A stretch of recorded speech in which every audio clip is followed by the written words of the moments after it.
ngo n'umudamu umugabo wiwe ngo yarapfuye bakorera Imana ngo arapfa, bari bafise umwana umwe w'umuhungu, ngo hanyuma uwo mwana nawe ngo arapfa kandi yarakijije uwo mwana, ngo umugore arababara hanyuma agira iki, wewe ukavuga Mana kubera iki jewe ikigeragezo ku kindi, intambara ku yindi, ukayoberwa ukumva umenga Imana yaragutaye. Ariko Imana ikindi naco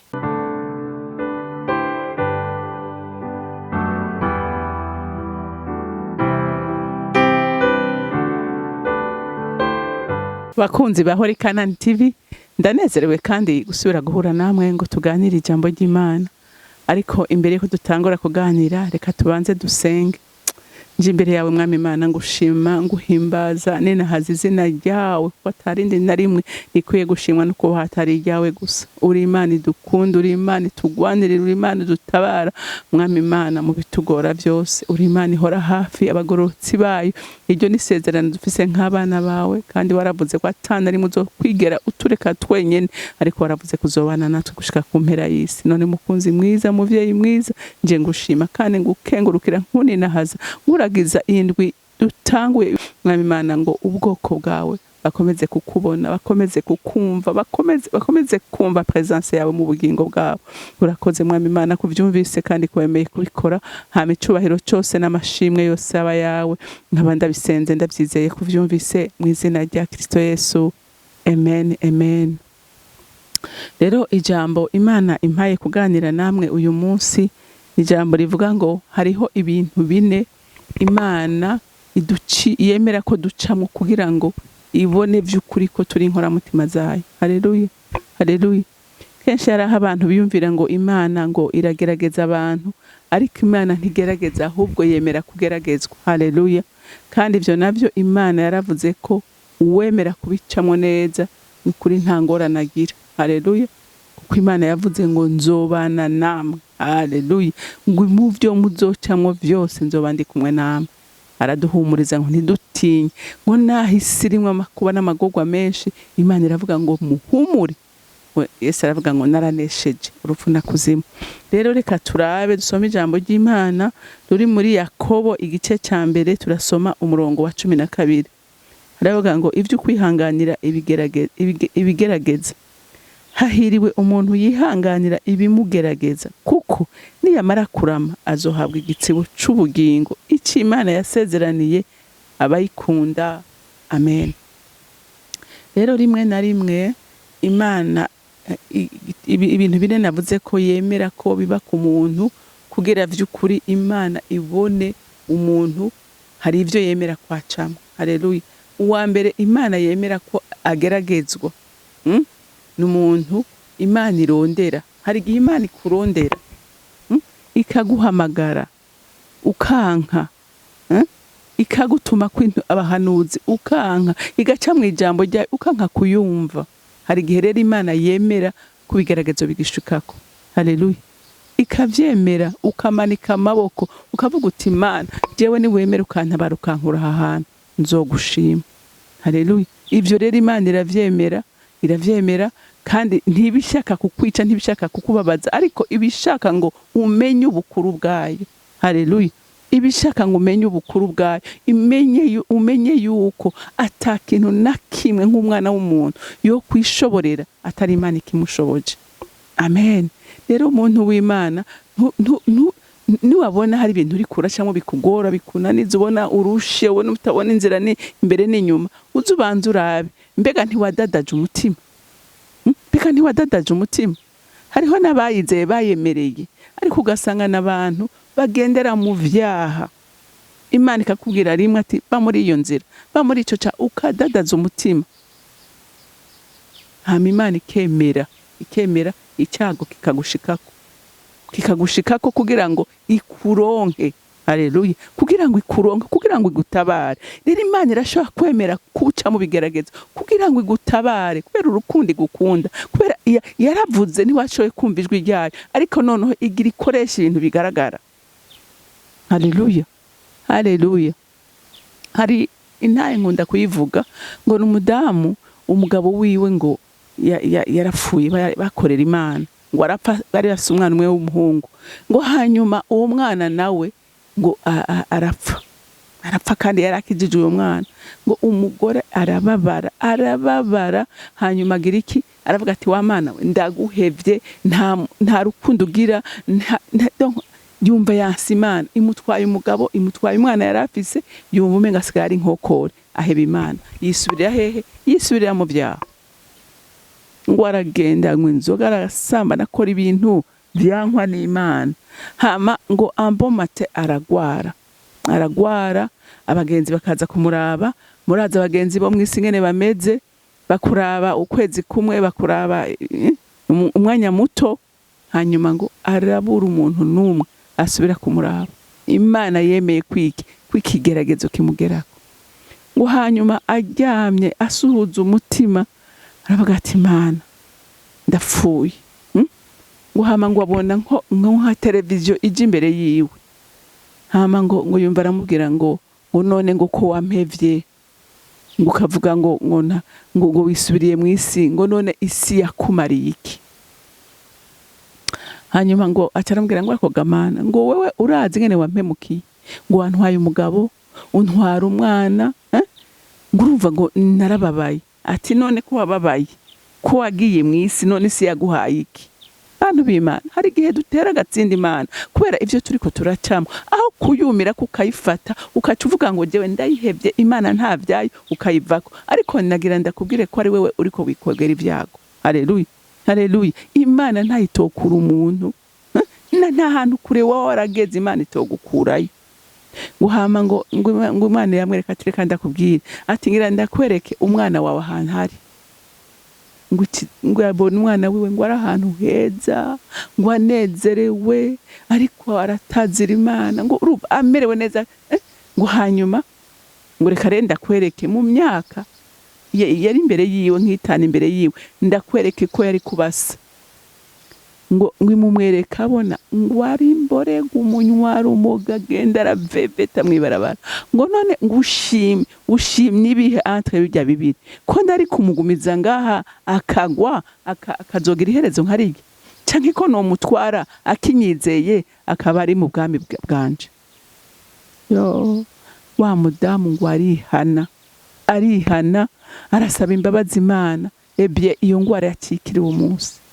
Haleluya, haleluya. Imana rero hari igihe twebwe tubabara tukabazwa n'ivyo tubona, ni kenshi wumva umuntu akubwira ngo none ngo nukubera iki ngo Imana ngo yemera ibingo bibe, ikemera ngo nk'umuvyeyi ngo abura umwana biwe bose, canke urumva hari igihe Imana ibigomba guproteja abantu bayo. Haleluya, kuko ijambo ry'Imana rivuga ngo imigambi Imana dufitiye ngo si y'ivyago ariko ni y'amahoro. Haleluya, haleluya. Imana nta muntu yanka, Imana iradukunda, Imana iraduproteja, Imana hari ibintu twimirira twege biraturengera. Umva ubuntu bw'Imana, uko Imana ikora biraturenga, ntidushobora kubimenya byose. Haleluya, hari ivyo tubona biba bibabaje, ngo ni gute Imana yemera ibi, yavyemeye, burya byemeye kubw'impamvu. Haleluya, cyane cyane kubagororotsi bayo, Imana irabaproteja, Imana irabapfuhira. Rero hari igihe rero Imana yemera ko uca mu bikugerageza kugira ngo ikugarure. Haleluya, kugira uyimenye. Amen. Ikindi naco, hari igihe Imana yemera ko umuntu aca hehe, aca mu bimugerageza kugira ngo imukuze. Haleluya.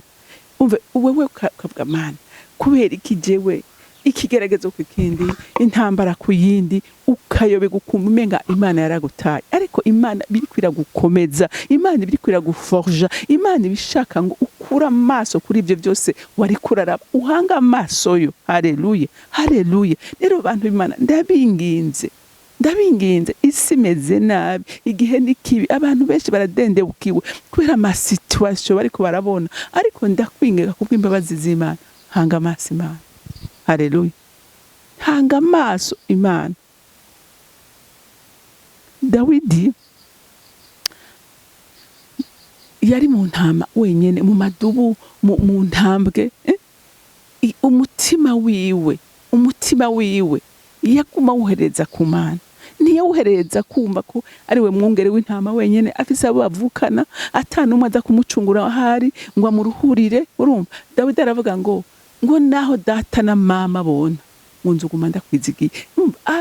Umutima we wohereza ku Mana, aravuga ati ibyo ndiko ndabona nta ngorane. Aca mu ntambara zikomeye, umwami Sawuli murazi ngene yamuhize. Urumva hamwe asuhuza umutima akavuga ati Mana ngo nduna muri amaso yanje ku misozi, ngo mbega ugutabagwa kwanje kuzova he? Ngo kuzova kuhoraho waremye ijuru n'isi. Aravuga ati izi ntambara nimwe nta muntu numwe abaho yoshobora kuzinkiza, ariko ushobora kuzinkiza n'umuremyi w'ijuru n'isi. Haleluya.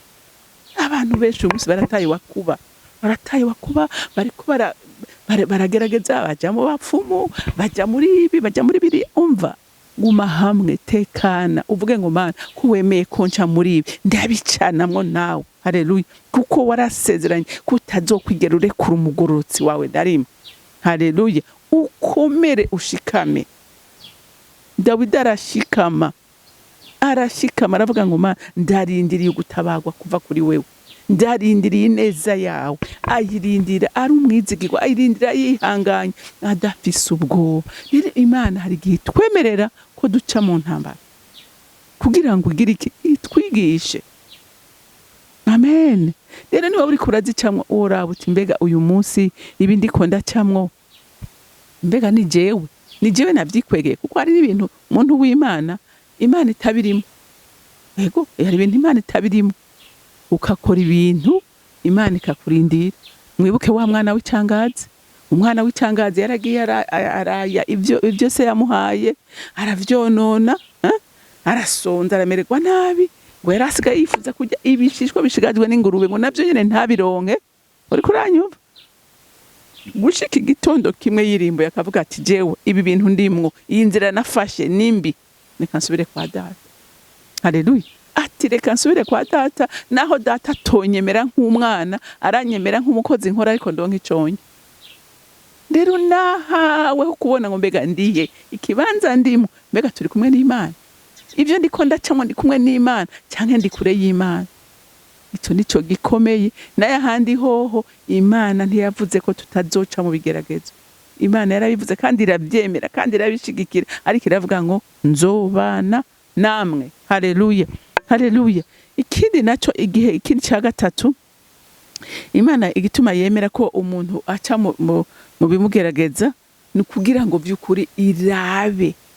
Urumva wamaze kuyizera, hanyuma kandi yamaze kukwigisha, haragera rero kwibona ati rero kuko yamenye reka ndabe kwa kinkunda. Haleluya. Kuko hari igihe Imana ihezagira umuntu, ikamuhezagira akamererwa neza, hama Imana akavuga ati bye bye. Haleluya. Akaba mu ibisubizo bikamurenga, akibagira Imana yabimuhaye. Rero hari igihe Imana yemera ugaca mu bigeragezo kugira ngo iteste urukundo yikunda, irabe kukiri ya nshuti yayo, irabe kwisana wa wundi wayizera ukiri mu bigeragezo. Haleluya. Turabona umukozi w'Imana Aburahamu yarindiriye umwana, murabizi ko yarindiriye umwana imyaka 25. Imana yamuhaye isezerano. Aburahamu ngo Imana imuha uruvyaro kuri Sara, avyara Isaka. Hanyuma ngo Aburahamu ngo yarasigaye aguma aterura umwana wiwe kumva umunezero.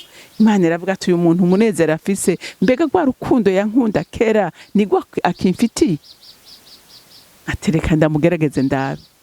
Haleluya.